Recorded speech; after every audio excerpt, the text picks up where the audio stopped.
అంటే చాలా మంది చూస్తుంటారు మన పార్లమెంట్ సమావేశాలు. అయినా నా బాధ్యత తెలియజేస్తుంది.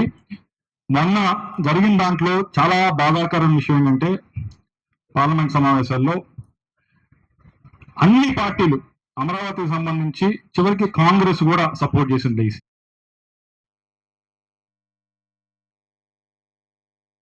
పార్టీ, అన్ని అపోజిషన్ పార్టీ, సరే బీజేపీ మిత్రపక్షాలు చేయడం ఒకటి, అన్ని పార్టీలు ఒకే ఒక్క పార్టీ, దేశంలో ఒకే ఒక్క పార్టీ సపోర్ట్ చేయండి ఎవరంటే వైఎస్ఆర్ కాంగ్రెస్ పార్టీ.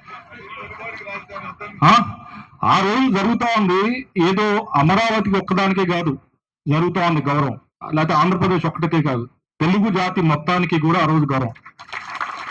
అందరూ దగ్గరకు వచ్చి కాదు ఇది తెలుగు వారికి న్యాయం చేయాలి అని చెప్పి అందరూ ఒక దగ్గరికి వచ్చి, ఆ రోజు ఇటువైపు అధికార పక్షంలో ఉన్న మంత్రులందరూ వచ్చారు, ప్రతిపక్షంలో ఉన్న చివరికి రాహుల్ గాంధీ కూడా వచ్చి కూర్చున్నారు, సపోర్ట్ చేశారు, అందరు చేశారు. అటువంటిది ఒకే ఒక పార్టీ వాకౌట్ చేసింది. వీరందరూ వీరిని ఒక్కడే అడగాలి.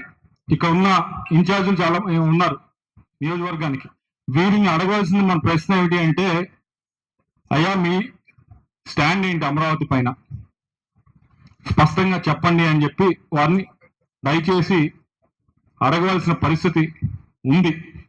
ఎందుకంటే వీరు ఏదేదో మాట్లాడి ఒకరోజు మామిడికాయని ఒకరోజు ఆవకాయని,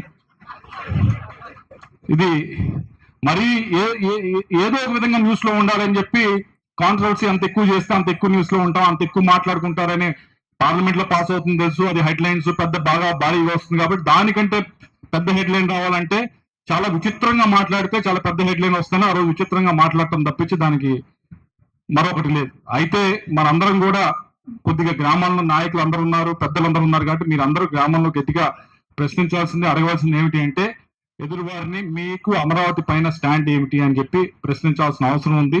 దీనిపైన మాత్రం మీరు ఎట్టి పరిస్థితుల్లో ఎక్కడా కూడా వెనకడుగు వేయాల్సిన అవసరం లేదు. మనం అన్ని పద్ధతి ప్రకారం కరెక్ట్ గానే చేసుకుంటూ పోయాం, కాబట్టి దీన్ని గట్టిగా మీరు మాట్లాడాల్సిన అవసరం మనం తెలియజేసుకుంటున్నాం.